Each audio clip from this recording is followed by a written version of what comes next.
tabung gas meledak. Nah, jadi ini adalah persepsi yang salah, akhirnya menimbulkan persepsi yang negatif terhadap masyarakat, sehingga masyarakat itu tidak berani menangani kebakaran kompor dengan menggunakan bahan bakar gas.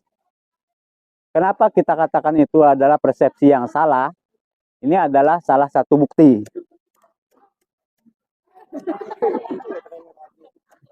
Jadi aman. Karena ini dibuat sesuai standar regulasi yang berlaku. Kenapa jadi orang menyebut tabung gas meledak? Sebenarnya dalam posisi kebakaran yang disebabkan akibat tabung gas itu adalah terjadi kebocoran. Nah, indikatornya terjadi kebocoran itu perlu kita pahami. Selama gas ini tidak berbunyi, tidak menimbulkan bau, itu aman. Seperti ini contohnya. Kalau ada indikator bunyi ataupun bau yang tidak sedap, nah itulah saatnya kita untuk menahan diri, tidak melakukan pemantik api pada kompor. Atau mendengar ada bunyi ataupun bau tidak sedap dari gas. Selama kita tidak menyalakan itu pun dipastikan akan aman. Kemudian yang kedua adalah karena instalasi rumah atau tata ruang itu tidak ada ventilasi. Sehingga gas yang keluar terkumpul dalam satu ruangan, itu terakumulasi. Ketika ada pemantik api, terjadilah ledakan. Jadi tidak benar tabungnya yang meledak. Tetapi ruangan yang dipenuhi gas, kemudian ada pemantik api, baik dari pemantik kompor ataupun dari saklar kelistrikan, akibat karena tidak ada ventilasi di dapur, akhirnya terkumpul, menumpuk, dan jadilah ledakan. Jadi selama ventilasi rumah kita baik, kemudian kita juga memahami indikator kebocoran sebuah gas, insya Allah itu akan aman. Nah, kemudian selanjutnya bagaimana cara memadamkannya. Nah, untuk kebakaran akibat kompor gas, itu yang perlu diperhatikan adalah jangan panik. Kita ada tahapannya. Ketika kompor terbakar, itu kita jangan buru-buru objek yang di atas kompor itu yang dipadamkan. Tetapi kita putuskan dulu sumber BBM-nya atau bahan bakar minyak dan gasnya ini. Karena kita menggunakan gas, berarti gasnya ini yang kita putus dulu dari sambungan. Dengan cara menutup atau melepas. Lebih aman kita sarankan lepas langsung. Nah, kemudian biasanya ada pertanyaan lagi, bagaimana yang menyalanya itu di selang atau regulator. Kalau di selangnya, ya kita copot regulatornya. Ketika yang terjadi adalah apinya muncul di regulatornya, maka kita harus siap siaga terus, kain basah. Boleh karung goni, boleh daster ibunya, tapi bukan yang dipakai lah, yang dipelorot. Tapi artinya kita harus tetap ada sedia kain di dapur, yang mana ukuran penampang luas permukaannya itu lebih besar dari objek. Kalau itu panci wajan, maka harus lebih besar dari objek. Kalau itu gas, ya perhatikan ini harus benar-benar menutup tabung gasnya. Dan caranya bukan dilempar. Kalau di kompor, kita lemparkan ini, yang terjadi adalah apinya menyebar karena tumpahan minyak.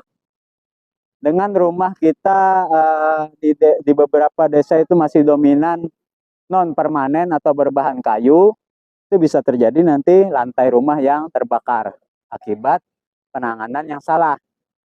Caranya supaya tidak salah, buang paniknya dulu. Buang napas dulu 3 kali, tiup, baru tarik napas perlahan, supaya otak kita bekerja dengan normal. Tetapi ketika kita tidak mendapatkan informasi yang benar, itu pun juga menjadikan panik berlebih. Nah, kemudian yang terjadi regulator tadi kita lakukan dengan cara perlahan. Dengan cara perlahan dipastikan semua lingkaran tabung gas itu tertutup. Sebelumnya ini harus dibasahi untuk menutup rongga-rongga atau pori-pori yang ada di serat kain. Jadi boleh mau anduk, daster, baju, selama itu lebih besar ukurannya dengan objek yang ditutupi. Kita coba.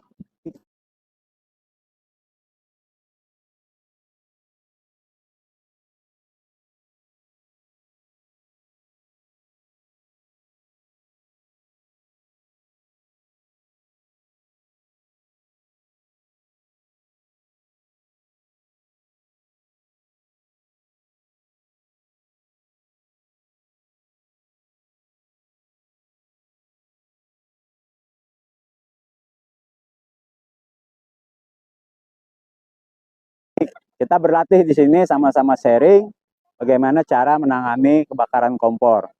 Kalau yang terjadi kebakarannya seperti ini, maka perlu diperhatikan tadi langkah yang pertama adalah putuskan, ya benar, jangan panik, kemudian berpikir dengan normal, putuskan saluran gas. Ketika ini sudah kita putus, tidak ada lagi aliran gas yang menuju ke kompor, baru kita tangani api yang ada di kompor. Selama ini kita tidak putus, ini ada kemungkinan akan menyala terus karena sumber bahan bakarnya masih mengalir. Jadi tahapan ini penting untuk diperhatikan. Nah, kemudian ketika ini diputus, barulah kita basahkan kain yang sudah ready di dapur. Jadi kita tidak perlu peralatan mahal, apa segala, yang penting kita harus siap siaga, siagakan bahan untuk pemadaman secara sederhana. Untuk memadamkan ini ada langkah yang perlu perhatikan untuk pengamanan diri, yaitu cara memegangnya. Dengan ujung kiri dan kanan, itu dengan jari jempol di depan. Kemudian lipat ke dalam untuk melindungi pergelangan tangan dan telapak tangan dari hawa panas ataupun semburan atau jilatan api atau minyak yang bercampur air. Itu kan ada letupan-letupan kecil biasanya. Nah, baru kita menuju. Ini karena posisinya di luar ruangan, jadi ada pengaruh angin. Kita hindari melawan arah angin, tapi harus mengikuti arah angin agar kita tidak terjilat api. Tapi kalau dalam ruangan biasanya cenderung tegak karena tidak ada hembusan udara. Boleh dipadamkan perlahan dengan menunduk, tetap memperhatikan objek untuk melindungi muka.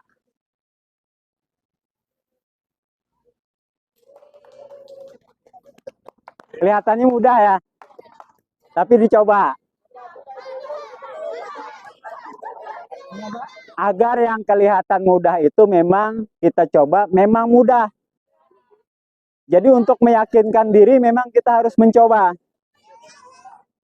Kemudian cara, ini adalah asap yang keluar ketika sudah putih, tebal, itu indikator apinya padam. Tetapi untuk lebih memperhatikan safety diri, maka kita harus mengambil perlahan dengan cara saat menutup. Tetapi diulang, kebalikannya. Kita sambil mundur. Ini fungsinya menghindari penyalaan kembali sehingga wajah kita aman dari api. Jadi bukan hanya memadamkan, saat mengambil kembali pun itu perlu diperhatikan. Barangkali nanti ada jilatan api ke tangan atau wajah. Nah, sampai ini ada yang ditanyakan?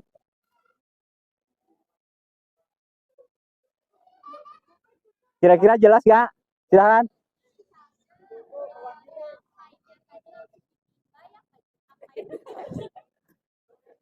Kalau kita lempar, bahasa Banjarnya ditimbai, itu adalah ada kemungkinan wajan atau panci ini akan kebalik. Sisa minyak yang ada di dalam itu akan meluber kemana-mana. Dan itu jauh lebih sulit nanti untuk pengendaliannya. Makanya kita harus perlahan. Perlu ketenangan tadi. Makanya kita harus mencoba agar membantu menghilangkan panik kita. Coba. Ayo.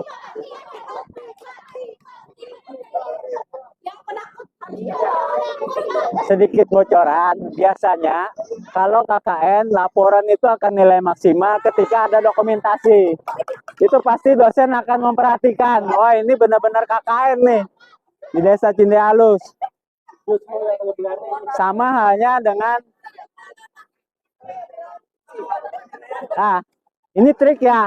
Trik kalau ingin dapat penilaian laporan KKN bagus dari dosen pembimbing, maka harus ada dokumentasi. Sama halnya ini kan saya juga posisinya di sini diklat. Untuk mendapatkan penilaian bagus, saya harus membuktikan bahwa Apar Bamara ini benar-benar saya laksanakan.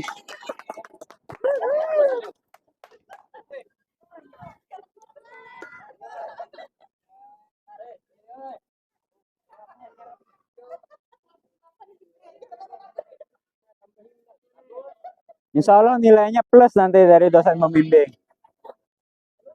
Ingat langkah pertama, cara memegang.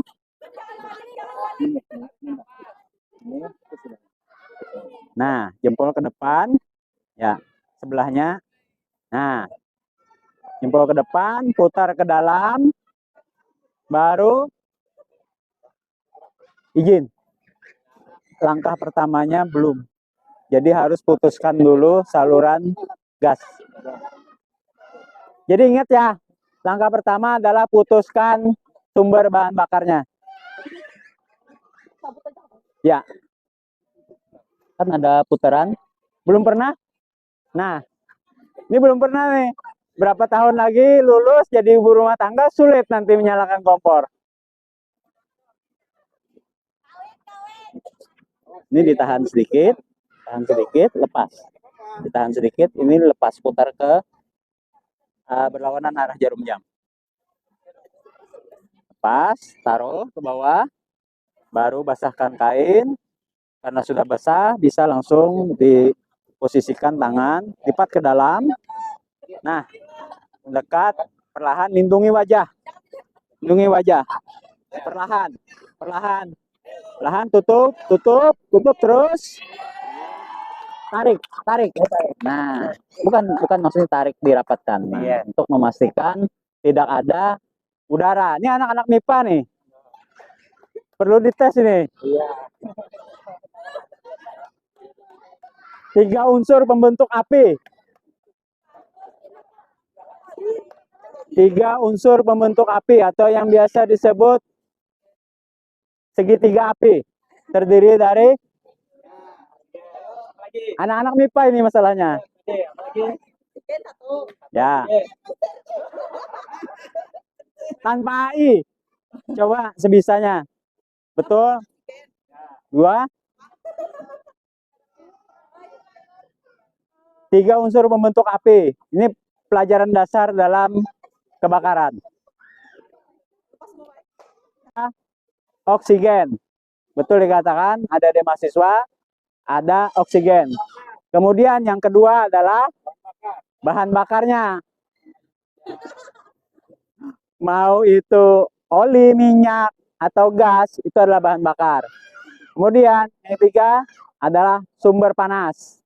Panas bisa karena cuaca ekstrim, panas atau panas yang disebabkan oleh pemantik atau korek. Kan di kompor ada pemantiknya. Nah, jadi ini membantu kita untuk safety. Ada lagi yang mau coba? Linmas? Boleh? Pak Babin? Mana Pak Babin? Pak Babin mana?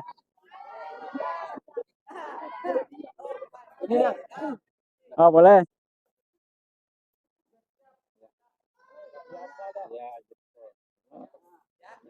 Pak, izin Pak. Ini dulu Pak. Oke. Sumber bahan bakarnya dulu diputus. Nah, coba dilepas dulu, Pak. Yap.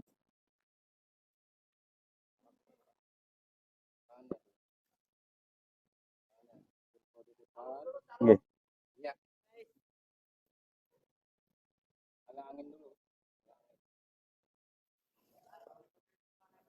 Nah,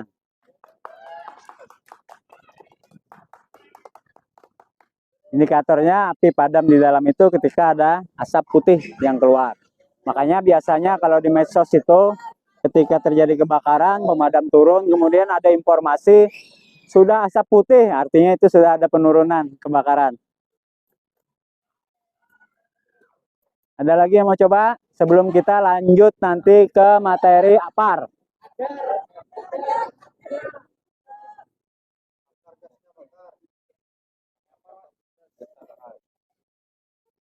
Anu pasang buka gasnya. Buka. Nyalain. Kurangi. Kurangi. Kurangi. Kurangi. Kurangi, kurangi. Panas. Kurangi. Atau mungkin ada yang coba yang lebih ekstrim. Kita coba terapkan teori tadi ya. Bahwa salah satu dari 3 unsur kita putus, maka api akan padam. Tetapi dengan cara yang sedikit ekstrim. Jadi, kita isolasi udaranya. Caranya dengan menutup saluran gas dengan lidah api. Karena antara ujung saluran gas itu ada ruang sedikit antara udara dan api. Kita akan tutup.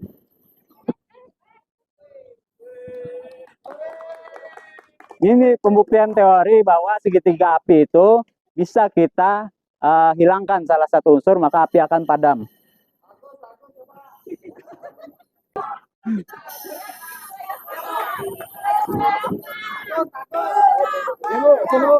Untuk cara ini karena ekstrim itu memang harus di ujung samping, tidak boleh di depan.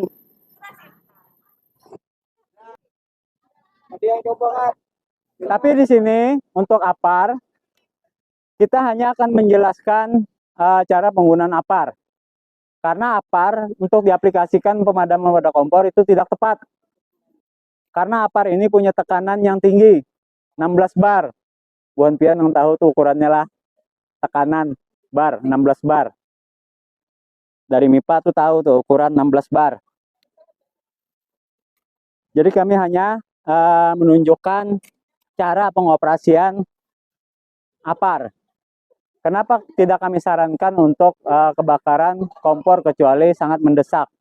Karena ada kemungkinan wajan atau panci yang menyala itu akan terbalik karena tekanan APAR. Apalagi karena panik, penanganannya asal-asalan, asal semprotkan APAR, tekanan tinggi, itu terbalik, api akan menyebar. Dan itu akan mengulang lagi untuk memadamkan api terkecil sampai ke pusat api yang terbesar. Sebelum itu, kita perkenalkan bagian-bagian dari APAR. APAR ini terdiri dari tabung itu sendiri, kemudian ada bagian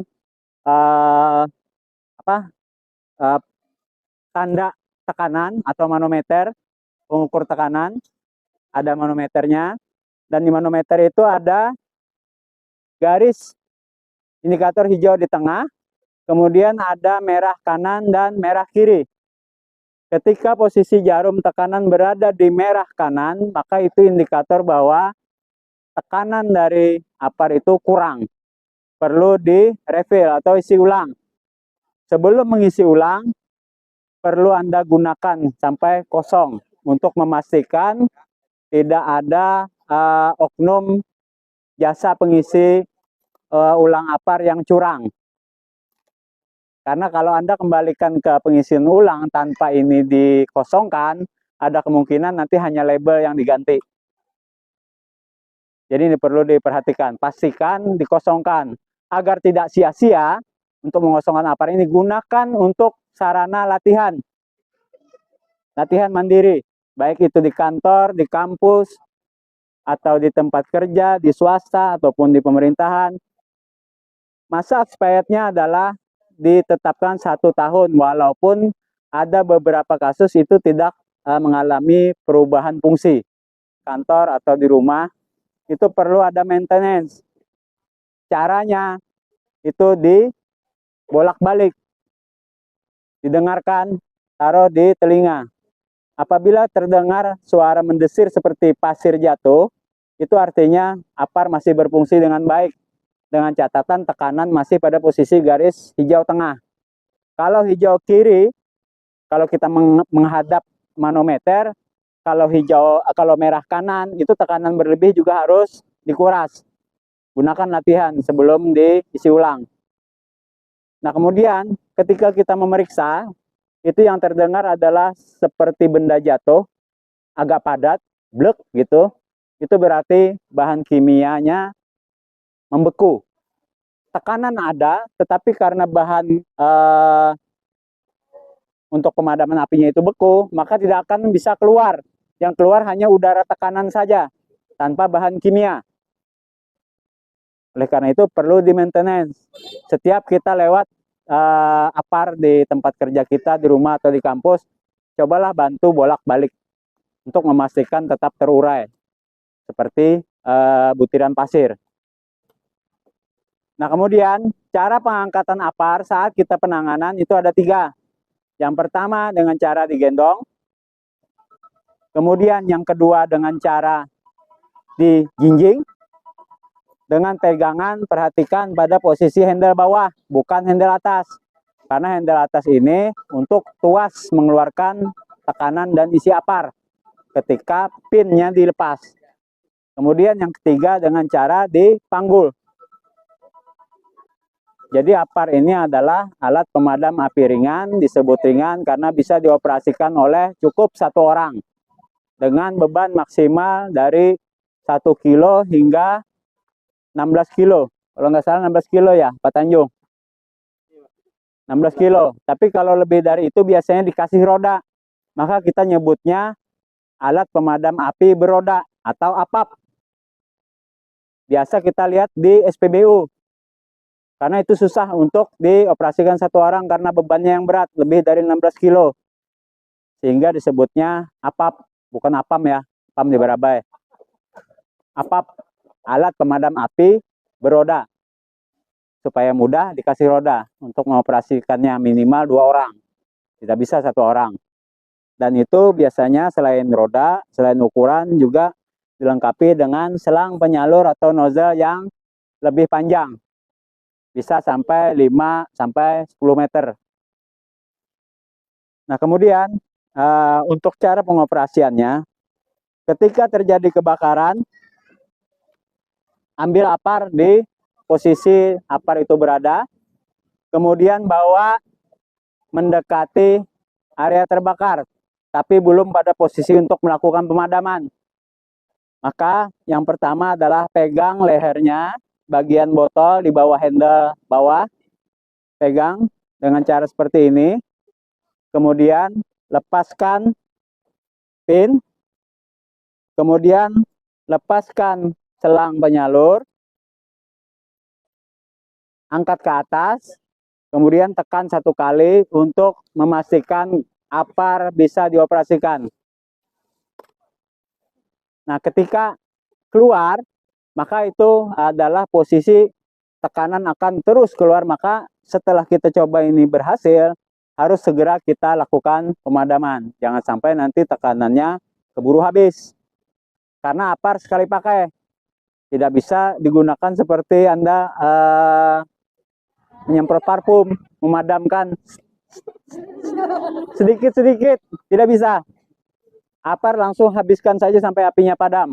Kalaupun api padam, tapi APAR masih ada isi, itu tetap akan keluar tekanannya. Tekanan hilang, maka bubuk kimia akan tertinggal di dalam dan tetap akan dilakukan isi ulang. Jadi tidak bisa disimpan lagi. Barangkali buan pian coba-coba anak belajar APAR nih, kada pesing padahan, di kampus kah pian pakai, di lab kah pian pakai, coba sedikit. Batu pian andak, pas ada kebakaran di laboratorium, labaram. Karena bisa dipakai lagi aparnya. Nah, jadi itu perlu diperhatikan bahwa sekali kebuka selnya, itu langsung rusak karena tekanannya tinggi 16 bar, maka itu gunakanlah semaksimal mungkin. Jangan disimpan kembali.